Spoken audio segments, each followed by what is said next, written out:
بسم اللہ الرحمن الرحیم۔ شروع اللہ کا نام لے کر جو بڑا مہربان نہایت رحم والا۔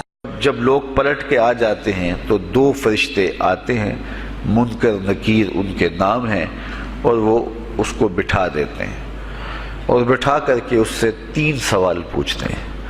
پہلا سوال یہ ہوتا ہے من ربک، تیرا رب کون ہے؟ اب کوئی مانے یا نہ مانے، رب تو سب کا اللہ ہی ہے۔ اگر کوئی انکار بھی کرے تو اس کے باوجود اس کا رب کون ہے؟ اس کا رب اللہ ہے۔ تو دنیا کے اوپر کوئی اقرار کرے یا انکار کرے، لیکن نفس الامر میں حقیقت میں اس کا رب اللہ ہی ہے۔ یہ تو حقیقت ہے، یہ تو طے شدہ ہے۔ لیکن جو عقیدہ دنیا پہ رہا ہوگا وہی عقیدہ اس کے لہجے میں آئے گا۔ اگر اس نے عملاً، رویتاً، قولاً، فعلاً اپنے اللہ کو اپنا رب مانا، رب کہتے ہیں کسی چیز کی تربیت اس کی استعداد ذاتیہ کے مطابق کرنے والا رب کہلاتا ہے۔ تو اللہ تعالیٰ جل شانہ ہم سب کا خالق بھی ہے، مالک بھی ہے، رازق بھی ہے، اور ہماری ضروریات کا وہ کفیل بھی ہے۔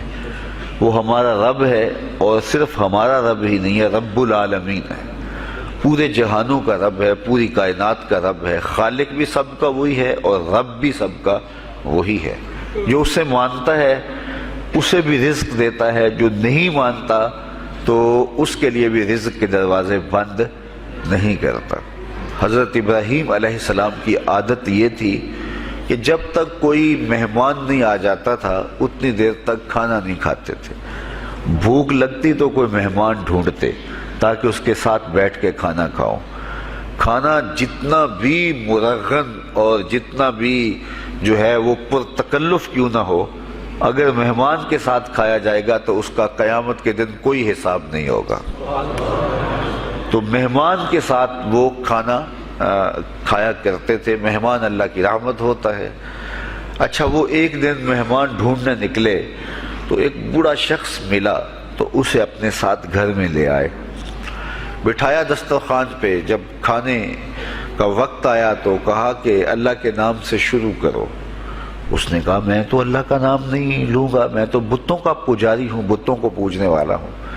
حضرت ابراہیم علیہ السلام نے کہا کہ تیرے ساتھ میرا تعلق کوئی کاروباری، کوئی ذاتی، کوئی اور تو ہے نہیں، میں رب کے لیے ہی تو تجھے کھلا رہا ہوں، اور اگر تو رب کا نام ہی نہیں لے گا تو پھر میرا تیرا رشتہ کیا باقی بچتا ہے؟ اس نے کہا میں چند لقموں کے لیے اپنے بتوں سے بے وفائی نہیں کر سکتا۔ وہ غالب نے کہا تھا نا کہ وفاداری بشرط استواری اصل ایمان ہے، مرے بت خانے میں تو کعبے میں گاڑو برہمن کو۔ اس نے اپنے انداز میں ایک بات کی تھی کہ وفاداری بڑی چیز ہوتی ہے، تو اس نے بتوں سے وفاداری کا بھرم رکھا۔ اس نے کہا کہ میں چند لقموں کے لیے جو ہے وہ تیرے رب کا نام لوں اور اپنے معبودان کا نام چھوڑ دوں، یہ نہیں ہو سکتا۔ آج تو لوگ چائے کی پیالی پہ دین بیچ رہے ہیں، کیا آج ممبر و محراب فروخت نہیں ہو رہے؟ لیکن اس بوڑھے شخص نے کہا کہ میں چند لقموں کے لیے، چند ٹکڑوں کے لیے میں اپنے بتوں سے بے وفائی نہیں کر سکتا۔ حضرت ابراہیم نے کہا تو اگر بتوں کے ساتھ اتنی محبت رکھتا ہے تو پھر میں بھی رب کے نام کے علاوہ تجھے دینے پہ آمادہ نہیں ہوں۔ وہ دسترخوان سے اٹھ کے چلا گیا۔ وہ چلا گیا تو جبریل امین حاضر خدمت ہوئے، رب کا سلام دیا۔ اے ابراہیم، رب سلام دیتا ہے اور فرماتا ہے تو نے آج میرا ایک بندہ ناراض کر دیا۔ یا اللہ، وہ تیرا بندہ تھا، اس کو تو تیرا نام لینا بھی گوارا نہیں تھا۔ کہا ابراہیم اس کی عمر کتنی ہوگی؟ یا اللہ 80 سال کے قریب ہوگی۔ کہا اتنا عرصہ ہو گیا میں اس کو رزق دے رہا ہوں، تو ایک دن نہیں کھلا سکا۔ اب ابراہیم علیہ السلام اس کو ڈھونڈنے نکلے ہیں۔ وہ کسی پہاڑ پہ چڑھ رہا تھا، دور سے آواز دیو میاں آ جاؤ، کھانا ٹھنڈا ہو رہا ہے۔ اس نے کہا تم تو بڑے سخت تھے، لہجے میں، رویے میں تبدیلی کیسے آ گئی؟ کہا کہ اسی رب کا پیغام آیا ہے کہ مجھے اتنا عرصہ ہوا اسے کھلاتے ہوئے، وہ مجھے نہیں بھی مانتا تھا، پھر بھی میں اس کی ضروریات کو پورا کرتا رہا ہوں، اور تم ایک دن نہیں دے سکے، تو آؤ کھانا ٹھنڈا ہو رہا ہے۔ کہا تیرے رب کا نام نہیں لوں گا، کہا نہ لینا، کہا اتنی تبدیلی، کہا اسی رب کا سندیس آیا ہے، اسی رب کا پیغام آیا ہے، کہا پھر کھانا بعد میں کھاؤں گا، پہلے اپنے رب کا مجھے غلام بنا لے۔ تو کوئی مانے اس کو بھی دیتا ہے، کوئی نہ مانے اس کو بھی دیتا ہے، بلکہ دنیا کے اوپر کافروں کو زیادہ دیتا ہے۔ ایک روایت میں آتا ہے کہ اگر اہل ایمان کی دلجوئی کا لحاظ نہ ہو تو کافروں کے گھروں کی سیڑھیاں سونے اور چاندی کی ہوں، لیکن یہ کہیں گے ہمیں تو مار ہی دیا ہے۔ اور اقبال نے کہا تھا نا کہ کافر کو دیے حور و قصور اور مومن کے لیے فقط وعدہ حور، تو اس لیے ان کی دلجوئی ہے، ورنہ کافروں کو اتنا دور، چونکہ ان کا حصہ آخرت میں نہیں ہے، ان کا حصہ صرف دنیا ہے۔ دنیا پہ عیش کریں، دنیا پہ عیش و عشرت کی زندگی گزارے، دنیا ہی دنیا، آخرت میں ان کا کوئی حصہ نہیں۔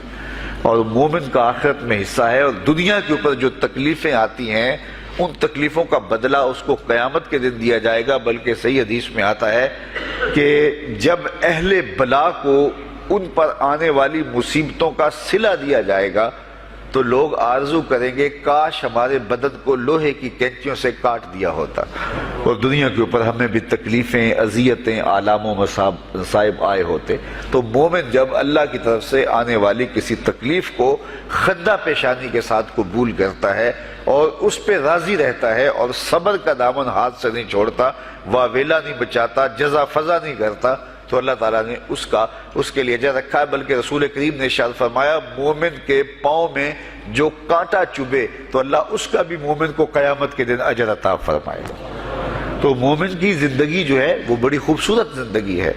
تو دنیا کے اوپر جو اسے مانتا ہے اللہ اسے بھی عطا کرتا ہے، جو اس کا انکار کرتا ہے اللہ اسے بھی عطا کرتا ہے، اس لیے کہ اس کی شان ہے کہ وہ رب ہے اور وہ سب کا لحاظ کرتا ہے اور سب کی ضروریات کو پورا کرتا ہے۔ پھر ہر شخص کی ضروریات الگ الگ ہیں، میری ضرورت الگ ہے، آپ کی کوئی اور ضرورت ہوگی، اور سب کی ضرورت کا اس نے لحاظ رکھا ہوا ہے۔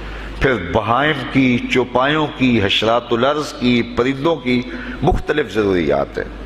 اڑنے والوں پرندوں کی ضروریات الگ ہے، پانی کے جانوروں کی ضروریات الگ ہیں، اس طرح حشرات الارض کی ضروریات الگ ہیں اور درندوں کی ضروریات الگ ہیں۔ یہاں تو ہم ایک آدھ کلو گوشت ہو تو گھر کے سارے افراد اس سے گزارا کر لیتے ہیں، لیکن شیر کو اور چیتے کو جو ہے وہ منوں کے حساب سے روزانہ چاہیے، رب ان کو روزانہ فراہم کرتا ہے۔ یہ پنساری کے پاس جائیں، اگر آپ کو ڈاکٹر یا حکیم لکھ دے کہ یہ آپ کو خالص سچے موتی چاہیے، اس کی کوئی چیز آپ کو بنا کے دیں گے تو آپ ہزاروں لاکھوں روپے خرچ کرتے ہیں، پھر بھی بعض کا اعتماد نہیں ہوتا کہ یہ بالکل 1 نمبر ہے یا 2 نمبر، تو رتی ماشی اور تولوں کے اندر آپ ان کو خریدتے ہیں، اور وہ بھی آپ کو گمان ہوتا ہے کہ پتہ نہیں خالص ہیں یا ناخالص، لیکن دنیا کے اوپر لاکھوں کروڑوں پرندے پائے جاتے ہیں، جانور پائے جاتے ہیں، ہنس، اور وہ کھاتا ہی سچے موتی ہے۔ صبح کو بھی، شام کو بھی، دوپہر کو بھی اللہ سب کو پیٹ بھر کے کھانے کے لیے عطا فرماتا ہے۔ تو جس کی جو ضرورت ہے وہ رب ہے، اس ضرورت کو پورا کرتا ہے۔ تو ہم اگر اللہ تعالیٰ کو رب مان لیں حقیقی معنوں کے اندر تو ہماری زندگی کی پریشانیاں، ہماری زندگی کے دکھ مٹ جاتے ہیں۔ مصیبتیں اس وقت آتی ہیں اور اس وقت پریشانی لگی رہتی ہے، دھڑکا لگا رہتا ہے کہ جب انسان جو ہے وہ سمجھتا ہے کہ میں ہی جو ہے وہ کچھ کرنے والا ہوں۔ وَمَا مِن دَابَّةٍ فِي الْأَرْضِ إِلَّا عَلَى اللَّهِ رِزْقُهَا، زمین پر چلنے والی، رینگنے والی کوئی چیز نہیں جس کا رزق اللہ کے ذمہ کرم پہ نہ ہو۔ تو جب انسان اس عقیدے کو اپنی روح میں، اپنے باطن میں اتار لیتا ہے تو پھر اس کی زندگی سوکھی ہو جاتی ہے کہ وہ میرا خالق بھی ہے اور وہ میرا رب بھی ہے، اور یہ یقین انسان کی زندگی کے اندر اعتماد، روشنیاں اور توکل بھر دیتا ہے۔ بلکہ ایک حدیث میں آیا کہ جس طرح توکل کرنے کا حق ہے اگر وہ تم ادا کرو تو اللہ تمہیں ایسے رزق عطا فرمائے جس طرح پرندوں کو عطا فرماتا ہے۔ وہ جب صبح نکلتے ہیں تو ان کے پیٹ خالی ہوتے ہیں اور انہیں پتہ نہیں ہوتا کہ کہاں سے رزق مل رہا ہے، اور جب وہ شام کو آتے ہیں تو ان کا پیٹ بھرا ہوا ہوتا ہے۔ بند توکل پنچھی اڑ دے خرچ نہ پلے زیرا ہو، سلطان باہو فرماتے ہیں کہ انہیں کوئی نہیں پتا ہوتا کہ فلاں جگہ پہ جانا ہے، لیکن کبھی ایسا نہیں ہوا کہ وہ بھوک سے مر گئے ہوں اور انہیں کچھ ملا نہ ہو، تو وہ خالی پیٹ کبھی نہیں آتے۔ وہ اللہ تعالیٰ ان کو رزق نصیب فرماتا ہے، وہ سب کا رب ہے۔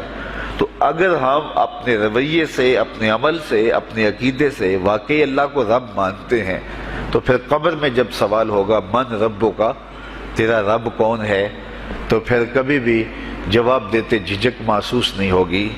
بندہ عرض کرے گا رب اللہ، میرا رب اللہ ہے اور میں اسی کو اپنا رب مانتا ہوں، میری ضروریات کی کفالت بھی اسی کے ذمہ کرم پہ، اور میرا تیقن، میرا یقین کہ وہ میرا رب ہے۔ یہ پہلا سوال ہوگا۔ دوسرا سوال قبر میں ہوگا، اور وہ یہ ہوگا کہ ما دینوں کا، تیرا دین کون سا ہے؟ مختلف ادیان دنیا کے اوپر موجود ہیں، لیکن اسلام کے بعد اب کسی اور دین کو قبول نہیں کیا جائے گا۔ ارشاد فرمایا کہ اللہ تعالیٰ اسلام کے علاوہ کسی اور دین کو قبول نہیں کرے گا۔ تو یہ اگر میں اپنے عمل سے، اپنے رویے سے، اپنے طرز زندگی سے، اپنے انداز معاشرت سے اسلام کو اپنے اوپر غالب کر لیا تو پھر قبر میں جواب دیتے ہوئے کوئی جھجک محسوس نہیں ہوگی۔ بندہ عرض کرے گا کہ دینی الاسلام، میرا دین اسلام ہے، میرا طرز زندگی، میرا انداز معاشرت، میرا سبھی کچھ اسلام کی مطابقت میں تھا، اور میں اسی کو اپنا دین مانتا ہوں، صرف زبان سے نہیں، اپنے رویے سے بھی، اپنے طرز زندگی سے بھی، اپنے انداز معاشرت سے بھی۔ تو یہ جو ہم اسلام کے دائرے میں داخل ہوتے ہیں اور ہم اپنے دین کو اسلام قرار دیتے ہیں، تو دین انسان کی زندگی کے تمام شعبوں پر حاوی ہوتا ہے، اور اس کا طرز زندگی، اس کا انداز معاشرت اس کی مطابقت میں ہونا چاہیے۔ تو قبر میں یہ سوال پوچھا جائے گا کہ تیرا دین کیا ہے، باوجود کہ اللہ تعالیٰ جل شانہ کو پتہ ہے کہ اس کا دین کیا تھا، اللہ کو پتہ ہے کہ یہ کس کو رب مانتا تھا، لیکن قبر میں یہ سارا سلسلہ ہوگا، اور صحیح احادیث کے اندر ان سوالوں کا تذکر آیا ہے کہ یہ سوال پوچھے جائیں گے کہ تیرا دین کیا ہے۔ اب اس نے اگر اپنا طرز زندگی، اپنا انداز معاشرت اسلام کی مطابقت میں رکھا ہوگا، اور دین کو اس نے دین سمجھا ہوگا، اسلام کو ہی اپنا دین، عملاً، رویتاً، ہر خوشی غمی کے موقع پہ اس نے اسلام کو ہی ترجیح دی ہوگی، تو پھر اس کو کوئی جھجک نہیں ہوگی جواب دیتے ہوئے کہ میرا دین اسلام ہے، میرے شب و روز، میری زندگی کے نشیب و فراز، میری زندگی کی کا گوشہ جو ہے وہ اسلام کی مطابقت میں گزرتا تھا۔ تو پھر وہ سیدھا سیدھا جواب دے گا دینی الاسلام۔ اس لیے ہمیں اس سوال کی تیاری بھی کرنی چاہیے کہ ہماری نجی زندگی ہو یا ہماری اجتماعی زندگی ہو، ہماری گھریلو زندگی ہو یا ہماری معاشرتی زندگی ہو، ہماری ذاتی زندگی ہو یا ہماری سیاسی زندگی ہو، ہماری جس طرح کی بھی زندگی کے جو بھی شعبہ جات ہیں، سب میں ہم دین کو غالب کریں۔ ہم صرف مسلح کے مسلمان نہ بنیں کہ 5 نمازیں پڑھ لیں اور ہم کہتے ہیں مسلمان ہیں، روزے رکھ لیے، تراویح پڑھ لی، اور ہم نے جو ہے وہ زکوٰۃ دے دی اور حج کر لیا، تو اس سے ہم مطمئن ہو گئے کہ ہم مسلمان ہیں۔ اسلام ایک مکمل اور اکمل اور کامل ضابطہ حیات ہے، اپنے ماننے والوں کو زندگی گزارنے کا پورا اسلوب اور مکمل کامل رہنمائی دیتا ہے۔ ہم نے ہمسایوں کے ساتھ سلوک کیسے کرنا ہے، یہ ہمیں اسلام بتاتا ہے۔ ہم نے بیوی کے ساتھ سلوک کیا کرنا ہے، یہ ہمیں اسلام بتاتا ہے۔ اولاد کی تربیت کیسے کرنی ہے، اسلام کی واضح تعلیمات ہیں۔ ہم نے سفر کرنا ہے تو انداز سفر کیا ہونا چاہیے، اسلام نے ہمیں بتایا۔ کاروبار کرنا ہے تو ہم جو ہے وہ کیا کاروبار کو مارکیٹ سے سیکھیں گے یا اللہ اور اس کے رسول سے سیکھیں گے، تو ہمیں اللہ اور اس کے رسول نے واضح 2 ٹوک اور سیدھے سیدھے احکام دیے ہیں کہ تم جب کاروبار کرو تو تم جو ہے وہ اس انداز کے ساتھ کاروبار کرو، کم نہیں تولنا، کم نہیں ناپنا، جھوٹی قسم نہیں کھانی، سود نہیں لینا، تو یہ ساری چیزیں ملاوٹ نہیں کرنا، ایک ایک چیز جو ہے وہ اسلام نے ہمیں فراہم کی ہوئی ہے۔ تو پورا دین جو ہے جب ہم اختیار کریں گے، ہمارے رویے، ہمارا طرز زندگی، ہمارا انداز معاشرت جب دین اسلام کے مطابق ہوگا تو قبر میں اس سوال کا جواب دینا ہمارے لیے کوئی مشکل نہیں ہوگا۔ اور اگر ہمارا طرز زندگی کچھ اور طرح کا ہوگا تو کیا صرف یہ کہہ دے کہ ہم مسلمان ہیں؟ یہ تو پھر ایک کافر بھی کہہ سکتا ہے کہ میرا دین اسلام ہے، ایک منافق بھی کہہ سکتا ہے کہ میرا دین اسلام ہے، لیکن ایسا نہیں ہوگا۔ جو ہماری کیفیت قلب ہوگی قبر میں اس کا جواب اس کی مطابقت میں آئے گا۔ وہاں یہ دنیا کے معاملے یا دنیا کی یادداشتیں نہیں ہوگی، وہاں کیفیت قلب کے مطابق جواب دیا جائے گا۔ یہ کافر جواب نہیں دے سکے گا کہ میرا رب اللہ ہے، کیونکہ وہ عمل سے، رویے سے اس کو اپنا رب نہیں مانتا ہے، تو حقیقتاً تو اس کا رب اللہ ہے لیکن وہ یہ جواب نہیں دے پائے گا۔ اسی طرح جو شخص اپنے طرز زندگی کے اندر اسلام کو داخل نہیں کر چکا ہے اور اسلام کو اس نے اپنا ہادی رہنما نہیں بنایا ہے، تو وہ قبر میں اس سوال کا جواب کیسے دے سکے گا کہ میرا دین اسلام ہے، چونکہ اس کا رویہ، اس کا طرز زندگی اور اس کا انداز معاشرت ایسا نہیں رہا ہوگا۔ اس لیے ہمیں اپنی زندگی کے شب و روز کو اسلامی تعلیمات کے سانچے میں مکمل اور کامل طور پہ ڈھالنا ہوگا، تاکہ جب قبر میں سوال ہو تو ہم جواب دے سکیں کہ ہمارا دین اسلام ہے۔ تیسرا سوال جس پہ فیصلہ ہو جائے گا، اور اس کے بعد قبر میں یا جنت کا دروازہ کھول دیا جائے گا یا جہنم کی کھڑکی کھول دی جائے گی، وہ سوال تیسرا کیا ہوگا؟ اور وہ سوال بھی عقیدے کا ہے، بلکہ بخاری شریف کی ایک روایت کے مطابق 3 سوال نہیں ہوں گے، ایک ہی سوال ہوگا، اور وہ یہ تیسرا سوال ہوگا۔ فرشتے پھر پوچھیں گے حضور علیہ الصلوۃ والسلام کے روضہ دور سے اور قبر کے درمیان سے پردے ہٹا دیے جائیں گے، اور رسول کریم صلی اللہ علیہ وسلم سامنے ہوں گے، اور فرشتہ حضور کی طرف اشارہ کر کے کہے گا ما کنت تقول فی ھذا الرجل، ان کے بارے میں زندگی میں کیا کہا کرتا تھا۔ یہاں یہ نہیں ہے کہ تو نے کیا کہا تھا یا اب کیا کہتا ہے۔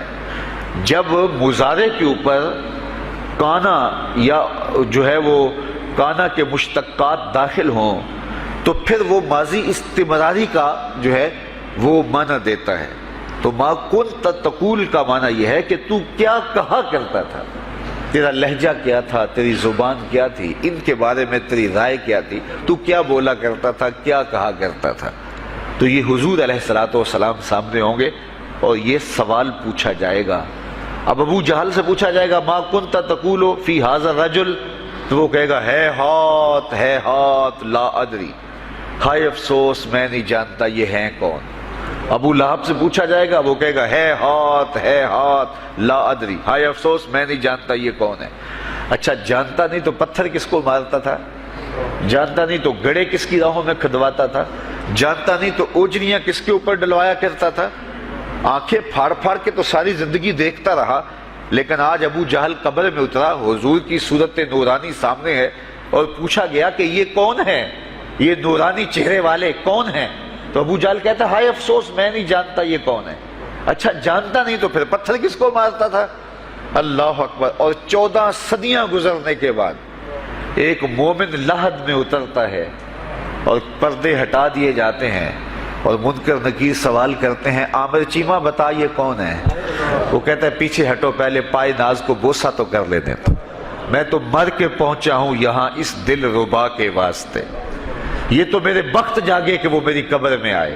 وہ کسی شاعر نے کہا نا کہ آئے وہ میرے مزار پہ گھونگھٹ اتار کے، آئے وہ میرے مزار پہ گھونگھٹ اتار کے، مجھ سے تو نصیب اچھے ہوئے میرے مزار کے، یہ تو بخت سنور گئے کہ وہ میری قبر میں آئے۔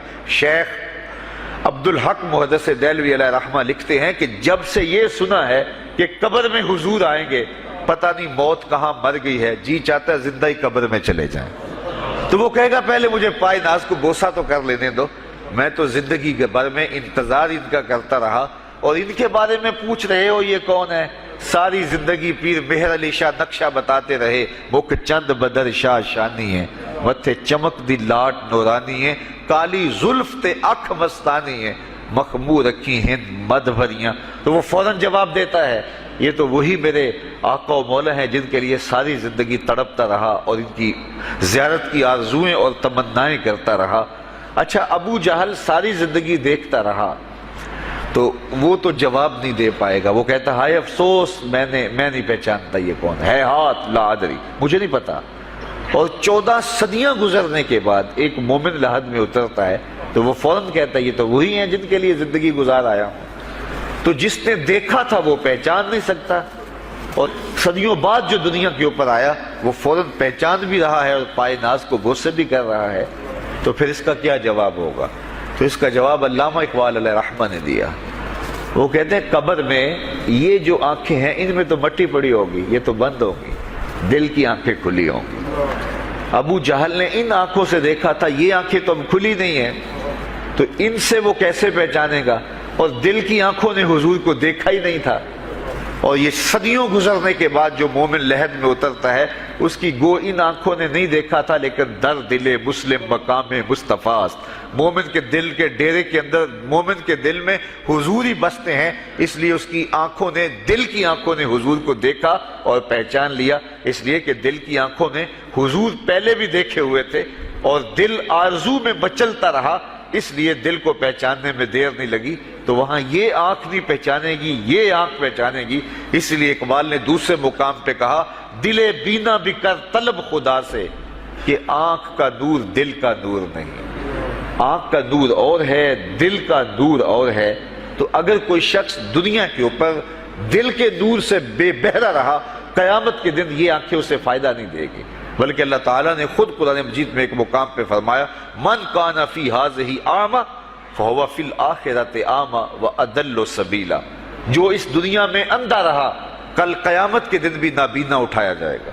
اس سے ان آنکھوں کی بے نوری قطعاً مراد نہیں، کسی مفسر نے نہیں لکھا، بلکہ وہ تو واضح حدیث میں آتا ہے جو دنیا میں ان دو محبوب چیزوں سے آزمایا گیا، اللہ تعالیٰ قیامت کے دن اسے صلہ عطا فرمائے گا۔